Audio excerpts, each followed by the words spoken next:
భవిష్యత్తులో కూడా ఖచ్చితంగా కలిసి ఉంటామని చెప్పి కూడా ఈ సందర్భంగా నేను తెలియజేస్తూ, మరి ఇప్పుడు మన మెదక్ పార్లమెంట్ అభ్యర్థి నీలం మదన్న గారిని మాట్లాడాలి.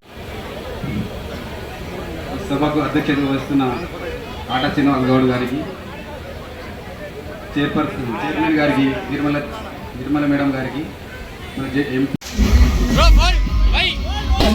రావాలి. ఫోటోలు దిగిన మిత్రులు కూడా కొంచెం సహకరిస్తే వేరే వాళ్ళు దిగే అవకాశం ఉంటుంది. ఫోటోలు దిగిన మిత్రులు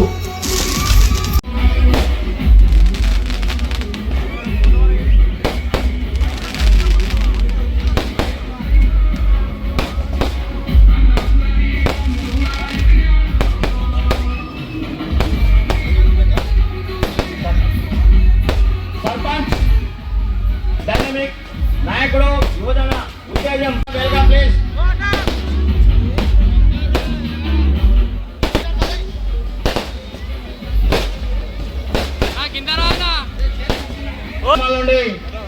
వచ్చేసి ఈరోజు ఐలాపూర్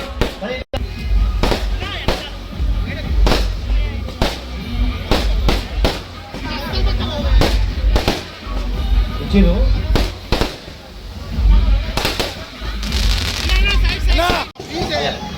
మిత్రులారా అక్కడ మరీ దగ్గరగా ఉండకుండా దూరం పోవాలి ప్లీజ్.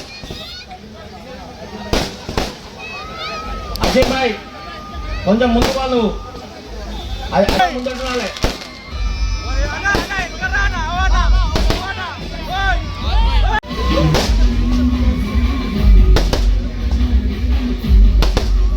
అదే గుంపులు కాకుండా కొంచెం ఫ్రీగా.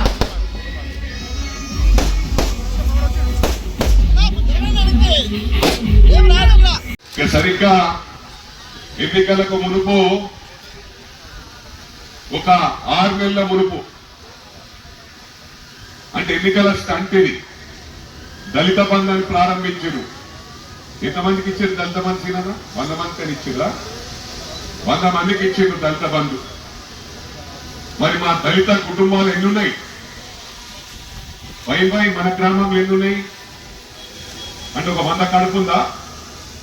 100 కడుపు ఉంది. 100 కడపకు ఎంతమందికి ఇచ్చారని అడుగుతా ఉన్నా. ఒక 2 వచ్చినాయా? ఒక నియోజకవర్గంలో 200 గ్రామాలు ఉంటాయి. అంటే 2 గ్రామాలకు ఒకటి చొప్పున.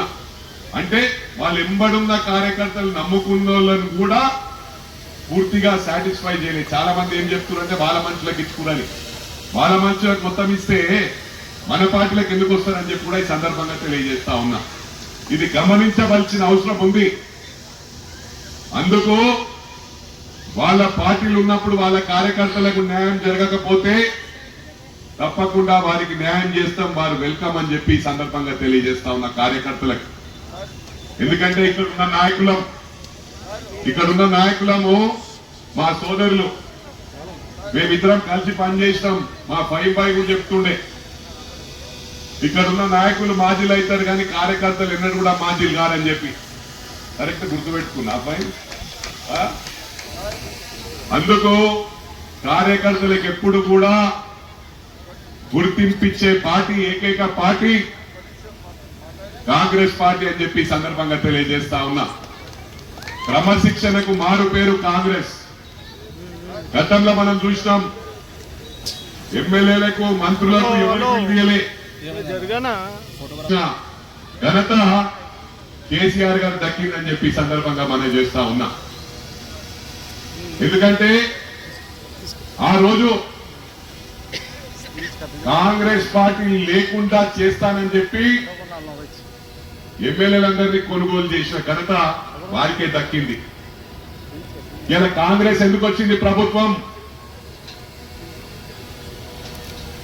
ప్రజలు మన వైపు ఉన్నారు. పెద్ద ఎత్తున వారికి బుద్ధి చెప్పిండ్రు. ఇంకా మారలే పెద్ద మనిషి. పెద్ద మనిషి ఏమంటుండో 24 మంది టచ్లున్నారు, 30 మంది టచ్లున్నారని. ఒకటి గమనించాలా, ఇవాళ వాళ్ళ ఎంబడున్నోళ్ళు కూడా ఈ పార్లమెంట్ ఎన్నికల తర్వాత పార్టీయే భూస్థాపితమవుతుంది. ఇది 100కి 100 పాలు బల్లగుద్ది చెప్తా ఉన్నా. 100కు 100% ఆ పార్టీ క్లోజింగ్ సెరమనీ అని చెప్పి ఈ సందర్భంగా తెలియజేస్తాం. అక్కలారా, అన్నలారా, చెల్లెలారా, ఒక్కటి గుర్తుంచుకోండి. కాంగ్రెస్ పార్టీ 6 గ్యారెంటీలు ఎట్లయితే చెప్పిందో చేస్తుందా లేదా? 5 గ్యారెంటీలు అమలు అవుతున్నాయా లేవా? ఉచిత బస్సు ఎంతమంది తిరుగుతురాక? చేతులు ఎప్పుడు ఉచిత బస్సు ఎక్కి రాయరన్నా ఎక్కలేరాక? మరి చేయలేపుతారేమక? రేవంత్ అన్న చేసింది కదా ప్రజా ప్రభుత్వం, ప్రజా పాలన, ప్రజలకు చేతి గుర్తుకు వేసినందుకు మీకు ఉచిత బస్సు ప్రయాణం చేపిస్తారు కదక. అదేవిధంగా 200 యూనిట్ కరెంటు బిల్లు, 0 బిల్లు కూడా కడుతుర్రా? కట్టలేరు కదా. మరి అది కూడా నెలకు ఒక 700 మనకు సాయం చేస్తుంది కదా రాష్ట్ర ప్రభుత్వం. అదేవిధంగా ఆరోగ్య బీమా 10 లక్షలకు పెంచిందా లేదా? ఇవన్నీ చేస్తుండు. ముఖ్యంగా మన ప్రాంతంలో గతంలో కూడా ఈ ఐలాపూర్ తాండా అయినా సరే, పటాన్చెరు కాన్స్టిట్యూన్సీ లో అన్ని గ్రామాలలో కూడా ఎస్సీలకు, ఎస్టీలకు, బీసీలకు, మైనార్టీలకు అందరికి కూడా ఆ రోజు ఇంద్రమ్మ ప్రధానమంత్రి ఉన్నప్పుడు ఇక్కడ ఈ ప్రాంతానికి అసైన్మెంట్ ల్యాండ్ ఇచ్చిన ఘనత ఎవరికి ఉందన్నా? కాంగ్రెస్ పార్టీకి ఉంది. కాంగ్రెస్ పార్టీ అందరినీ సమానత్వంగా చూసే పార్టీ. కాంగ్రెస్ పార్టీ అంటేనే సమానత్వం, ప్రతి ఒక్కరిని సమానంగా చూసే పార్టీ. రేపు కూడా ఈ ప్రాంతంలో మాకు మొత్తం తెలుసు. ఎందుకంటే సీనన్న మేము పొద్దున్న లేస్తే మేము ప్రజల మధ్యలో ఉంటుంటేవి, ప్రజలలో ఉంటాం కాబట్టి ఈ ప్రాంతంలో ఎక్కువ కూడా నాకు మన మాడవరి సోదరులు వివిధ జిల్లాల నుంచి, వివిధ రాష్ట్రాల నుంచి వచ్చి ఇక్కడ ప్రాంతంలో నోటరీలు కనుక్కొని ఇళ్ల స్థలాలు కొనుక్కున్నాక అన్యాయంగా గత ప్రభుత్వం వాళ్ళనన్న అన్యాయంగా హనుమంతన్న ఈడ ఐలాపూర్ తాండాల ఒక 500 మందిని అన్న పొద్దున 4 గంటలకు మబ్బుల వాళ్ళ ఇళ్లలో పడుకుంటే వాళ్ళని బయటికి గుంజి జేసీబీలు పెట్టి గులగొట్టించిన నాయకులు గత ప్రభుత్వం. వాళ్ళ కలకల తలిగి వాళ్ళ ఇళ్ళ కూర్చున్నారు. మేమందరం కూడా చెప్తున్నామా, ఈ ఎంపీ ఎలక్షన్లు అయినాక కూడా మీ గుల్లగొట్టుకున్న ఇళ్ళకి అందరికి కూడా రాష్ట్ర ప్రభుత్వం ముఖ్యమంత్రి దృష్టికి, మేము రేవంత్ అన్న దృష్టికి తీసుకుపోయి, నేను కాటా సీనన్న, దామోదర్ రాజనరసింహన్న, మేమందరం నాయకులం అందరం కలిసి రేవంత్ అన్న దృష్టికి తీసుకొని మీ అందరికీ రెగ్యులరేషన్ చేపించి మీ కాలనీని మీకు డెవలప్మెంట్ చేసి అన్ని వసతులు, మౌలిక వసతులు, డ్రైనేజ్, కరెంటు అన్ని ఇప్పించే బాధ్యత మేము తీసుకుంటామని తెలియజేస్తున్నా. మీరందరూ కూడా ఒక్కసారి ఆలోచన చేయండి. ఈ ప్రాంతంలో సుమారుగా కొన్ని వేల కాలనీలు ఏర్పడినాయి. పటాన్చెరు కాన్స్టిట్యూన్సీలో చుట్టుపక్కల ఎన్నో కాలనీలు అయినాయి. డ్రైనేజ్ సిస్టమే లేదు, వాటర్ రాక ఇబ్బంది పడుతున్నారు, రోడ్లు లేవు. ఇలాంటి అన్నిటికీ పోవాలంటే ఈరోజు ప్రభుత్వం ఓరుతుందమ్మా. కాంగ్రెస్ ప్రభుత్వం, ముఖ్యమంత్రి రేవంత్ అన్న, ప్రజా ప్రభుత్వం, మన ప్రభుత్వం ఉంది, ప్రజల ప్రభుత్వం ఉంది.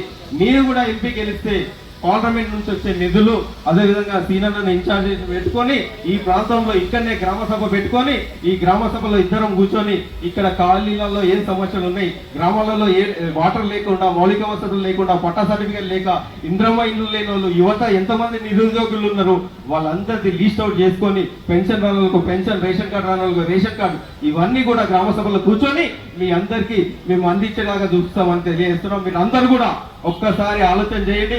పార్లమెంట్ లో ఒక పేదింటి బిడ్డ, ఎందుకంటే మీ మధ్యలోకించి పుట్టి మీ ఇంట్లో మధ్యలోకించి వచ్చినోని, గరీబోళ్ళ ఇంట్లోకించి వచ్చినోని, ఒక బడుగు బలహీన వర్గాలకు అవకాశం కలిగించిన పార్టీ కాంగ్రెస్ పార్టీ. ఈ గడ్డల ఒక ఆడబిడ్డ ఇందిరాగాంధీ గారు ఇక్కడ నుంచి పోటీ చేసి ప్రధానమంత్రి అయిన గడ్డ మెదక్ గడ్డ. ఆ గడ్డ మీద ఒక బడుగు బలహీన వర్గాల బిడ్డకు అందరూ తోడుండి, అన్ని వర్గాల ప్రజలు తోడుండి నాకు మద్దతు తెలియజేస్తున్నందుకు వాళ్ళందరికీ కూడా కృతజ్ఞత తెలియజేస్తున్నా. మీరు ఒక్కసారి ఆలోచన చేసి చేతి గుర్తు కొట్టేయండి. రేపు రాహుల్ గాంధీ గారు ప్రధానమంత్రి అవుతారు, అక్కడ కూడా కాంగ్రెస్ ప్రభుత్వం వస్తుంది. వచ్చిన తర్వాత కూడా ప్రతి మహిళా సోదరులకు, మొన్ననే తూకూడలో కూడా రాహుల్ గాంధీ గారు చెప్పారు, ప్రతి మహిళకు కూడా ఈడ తెలంగాణలో ఎట్లయితే 6 గ్యారెంటీలు చేస్తున్నామో రేపు దేశవ్యాప్తంగా కూడా 5 గ్యారెంటీలు, 5 న్యాయాలు చేస్తామని చెప్పిన 5 గ్యారెంటీలలో కూడా ప్రతి మహిళకు కూడా ₹1,00,000 ఇచ్చేటట్టు చేస్తామని చెప్పి తెలియజేస్తున్నామన్నా. మహిళా సోదరు మహిళారా ఒక్కసారి ఆలోచన చేయండి. మీ ఇంట్లో చెప్పండి, మన ప్రభుత్వం